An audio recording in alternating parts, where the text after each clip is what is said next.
तो आज हम हमारी जो कक्षा है, कक्षा सप्तमी रुचिरा पाठ्य पुस्तक पुस्तक से 15वां पाठ लालन गीतम सीखेंगे। तो बच्चों, सबसे पहले मैं पाठ का शीर्षक पढ़ाता हूँ। तो हमारे पाठ का जो यहाँ पर शीर्षक आप लोग देख रहे हैं, वो शीर्षक है लालन गीतम। यहाँ पर ये गीतम, ये जो शब्द है, इसे तो आप लोग जानते हैं। गीत का मतलब क्या होता है बच्चों? गाना। गाना, गाना। लेकिन लालना इस शब्द का अर्थ हमें समझना जरूरी है।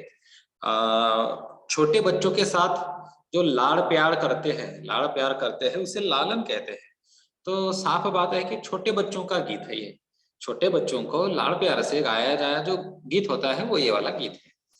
तो चलिए शुरुआत करते हैं पाठ के पहले श्लोक से।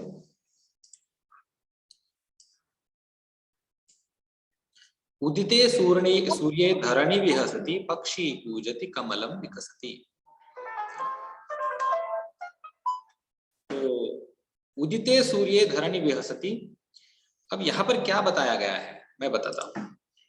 यहाँ पर उदिते सूर्ये यानी सूर्य के उदय होने पर, अब ये जो शब्द है बहुत महत्वपूर्ण है।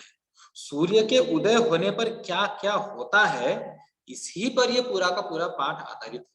इस पूरे पाठ में यही बताया है कि सूर्य का जब उदय होता है यानी नए दिन के जब शुरुआत होती है, तो उस वक्त क्या क्या होता है, पूरे पाठ में यही बात बताई है। ठीक है, तो उदिते सूर्य किम भवति, उदिते सूर्ये धरणी विहसति। देखो, धरणी, धरणी का मतलब होता है पृथ्वी। बच्चों, परीक्षा में आप लोगों को समानार्थी शब्द पूछे जा सकते हैं।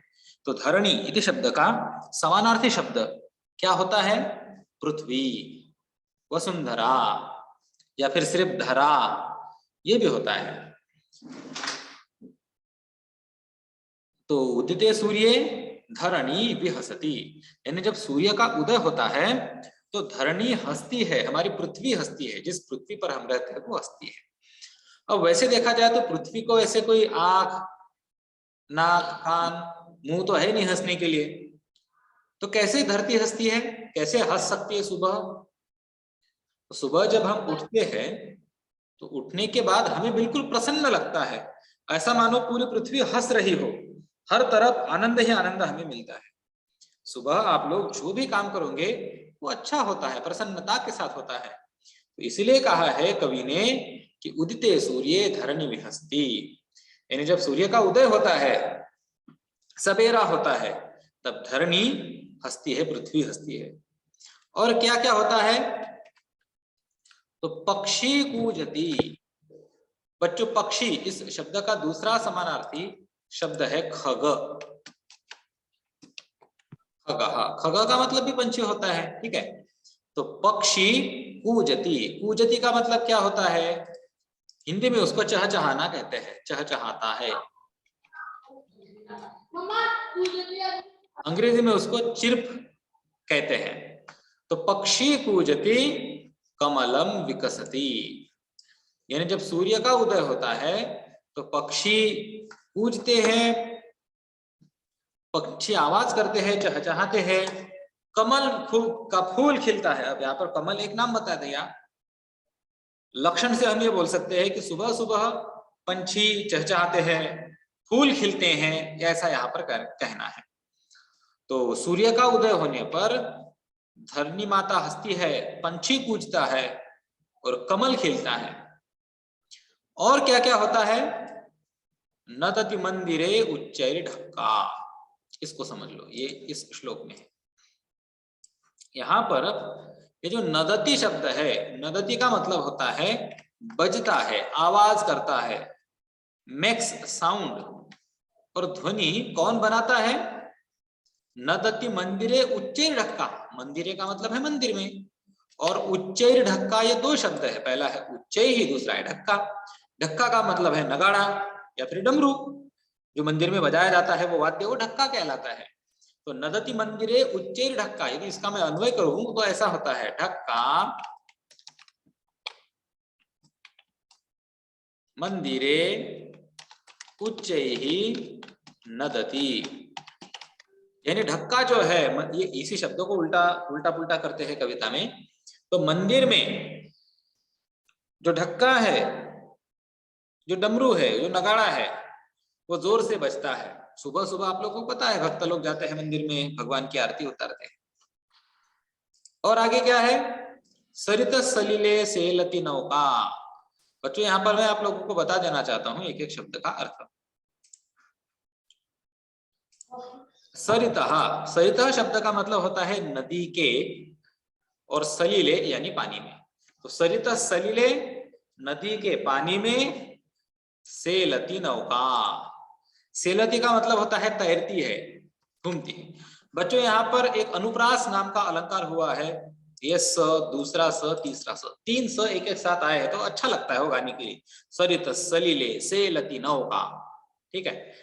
तो नदी के पानी में नौका तैर रही है या फिर तैरती है, ऐसा इस श्लोक के दूसरे पंक्ति में कहा है। तो बच्चों क्या आप लोगों को ये श्लोक समझ में आ गया? कोई समस्या है इसमें? नो दादा। तो नदति मंदिरे उच्चैर ढक्का, मंदिर में ढक्का बजती है जोर से। सरित सलिले, नदी के पानी में, सेलती नौका, तैरती है नौका, नाव। और आगे क्या होता है सुबह सुबह? पुष्पे पुष्पे नाना रंगा। पुष्पे पुष्पे यानी पुष्प का मतलब होता है फूल, और पुष्पे पुष्पे फूल फूल पर नाना रंगा। वैसे यहाँ पर देखो बच्चों, नाना शब्द का प्रयोग किया गया है। अगर हिंदी में अगर देखा जाए तो नाना शब्द का मतलब होता है हमारे माँ के पिताजी, लेकिन संस्कृत में नाना शब्द का मतलब होता है अलग अलग, वेरियस। वैसे आप जो की जानकारी के लिए बता दूं कि नाना जी को संस्कृत में मातामह कहते हैं। तो यहाँ पर नाना का मतलब मातामह नहीं है, नाना का मतलब होता है अलग अलग। और रंगाह, रंग का मतलब आप लोगों को पता है, रंग, कर्ण, कलर। संस्कृत में उसके लिए दूसरा समानार्थी शब्द है वर्णः। वर्णः का मतलब भी कलर है, और रंग ये तो है ही, यहाँ पर इसने इस्तेमाल किया ही है कवि ने हमारे, ठीक। तो पुष्पे पुष्पे नाना रंगा, फूल फूल पर अलग अलग रंग है। और आगे क्या, तो तेषु डयन्ते, उन पर उड़ रहे हैं, उन पर उड़ते हैं कौन? तो चित्र पतंगा। चित्र पतंगा यानी तितलियां, हाँ बटरफ्लाइज, बहुवचन है ना, बहुवचन में। तो तेषु, तेषु यानी उन पर यानी किन पर? तो जिन फूल फूल अलग अलग रंग है, ऐसे रंग बेरंगी फूलों पर, डयन्ते, डयन्ते का मतलब होता है उड़ते हैं। इसका समानार्थी शब्द है उत्पतंती।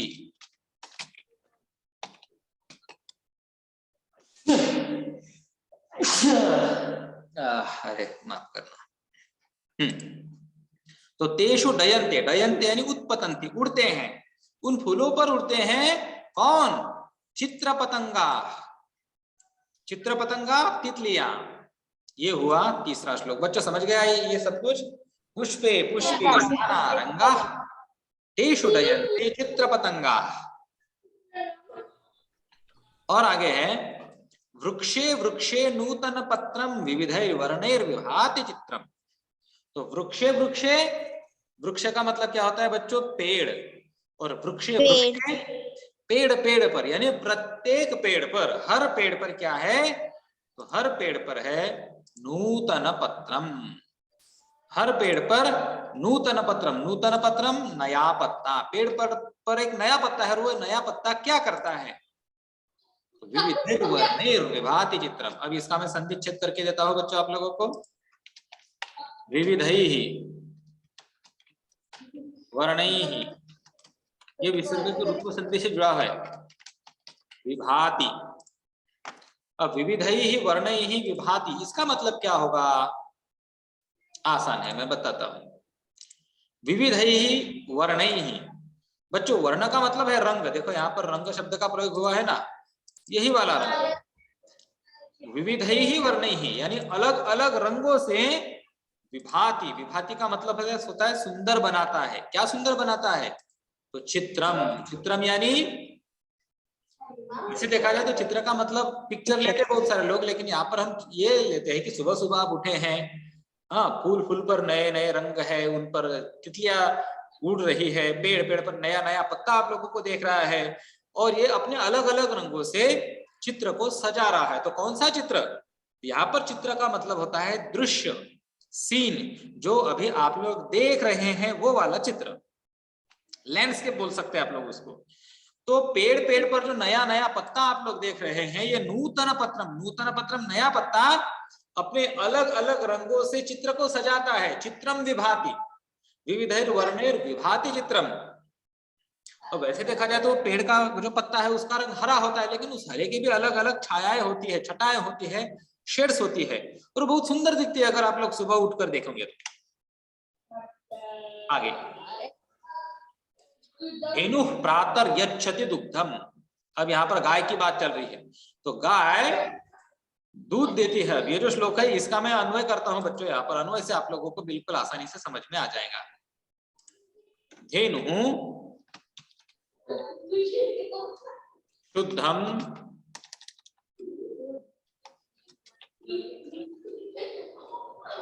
स्वच्छम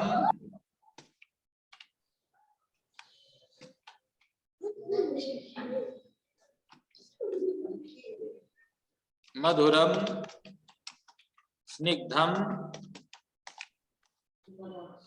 दुग्धम प्रातः यच्छति। तो बच्चों ये जो श्लोक है, इसी श्लोक से मैंने शब्दों को लिया है, श्लोक से बाहर से मैंने कुछ भी नहीं लिया है। देखो अब यहाँ पर आप लोगों को सारी बातें समझ में आ जाएंगी। श्लोक में जो शब्द है वही शब्द आप लोग इस मेरे वाक्य में देखोगे, श्लोक में उलट पुलट करके रखा है।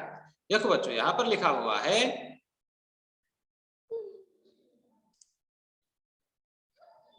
धेनु, धेनु यानी गाय। अब गाय क्या करती है? यच्छति, यच्छति यानी देती है। हमारे श्लोक में देखो यहाँ पर यच्छति, और कब देती है? तो प्रातः यच्छति। ये देखो ये रहा प्रातः है, प्रातः यच्छति यानी सुबह देती है। गाय सुबह क्या देती है? दूध। हम दूध, दूध देती। देखो मैंने दूध को यहाँ पर लिखा है बच्चों, गाय दूध देती, लेकिन कैसा दूध देती है? तो दूध होता है शुद्धम, स्वच्छम, मधुरम, स्निग्धम, ऐसा दूध देती है। तो शुद्ध, तो अब हम इनको समझेंगे। शुद्ध का मतलब क्या होता है बच्चों? शुद्ध। शुद्ध। स्वच्छ, स्वच्छ का मतलब साफ। साफ। मधुर का मतलब मीठा। मीठा। और स्निग्ध का मतलब पता नहीं दादा। मलाईदार, इसके अंदर मलाई हो, ऐसा। तो अब यहाँ पर आप लोगों को यह समझना है कि श्लोक कैसे समझते हैं। तो देखो धेनु यच्छति, गाय देती है। गाय क्या देती है? तो गाय दूध देती है। कैसा दूध देती है? तो गाय शुद्ध, स्वच्छ और मधुर स्निग्ध दूध देती है। बच्चों समझ गया सभी को? यस दादा। तो धेनु प्रातर यच्छति दुग्धम, गाय सुबह देती है दूध। कैसा? शुद्धम, स्वच्छम, मधुरम, स्निग्धम। समझ गई ये लाइन? सबको समझा? हाँ। आगे है दादा, हाँ बोलो। दादा व्हाट इज मीन बाय स्निग्धम? मलाई वाला, मलाईदार। दादा मधुरम का मतलब मीठा होता ना? हाँ। अब यहाँ देखिए, गहने विपिने व्याघ्रो गर्जति, उच्चैस्तत्र च सिंहः नर्दति। इसको मैं समझाता हूँ। यहाँ पर लिखा है व्याघ्रो गर्जति। बच्चों व्याघ्र का मतलब क्या है? शेर।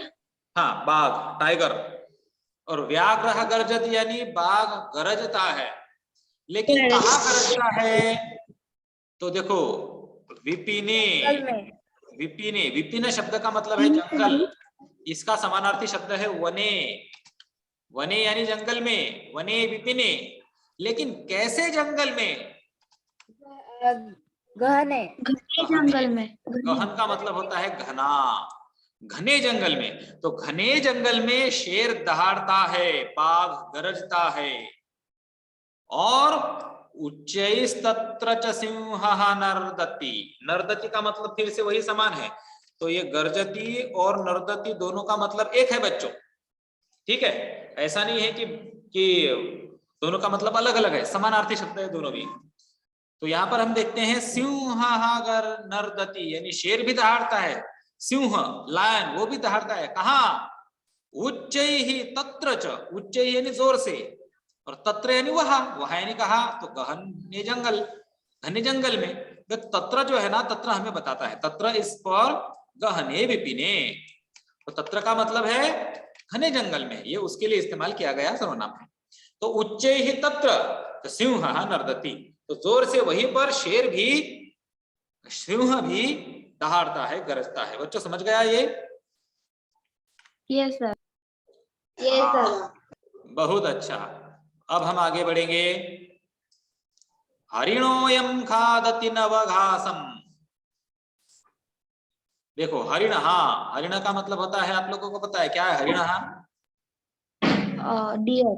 हाँ, और यहाँ पर जो अयम है इसका मतलब मैं बताता हूँ। अयम, अयम है वहां पर, अयम का मतलब है यह। तो हरिणो अयम, यह हिरण, ऐसा मतलब दोनों का होता है, ठीक है। तो हरिणोयम, यह हरिण क्या करता है? हरिण खादति, खादति यानी खाता है। क्या खाता है? तो नव घास, घास खाता। नई घास घास खाता है। बच्चों यहाँ पर हरिण ये करता है, खादति क्रियापद है, और नव घासम ये कर्म है। अब दूसरी एक और काम करता है हरिण, क्या? सर्वत्र च पश्यति, सर्वत्र च पश्यति यानी हर तरफ देखता है। कैसे? सविलासम, बिल्कुल मजे से, आराम से इधर उधर वो हर तरफ देखता है। बच्चों समझ गया? हरिणोयम खादति नव घासम, यह हिरण नई घास खाता है, और और हर तरफ आनंद से देखता है।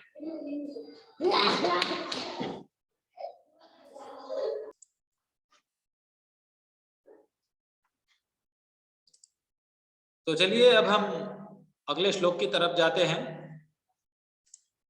आगे लिखा है,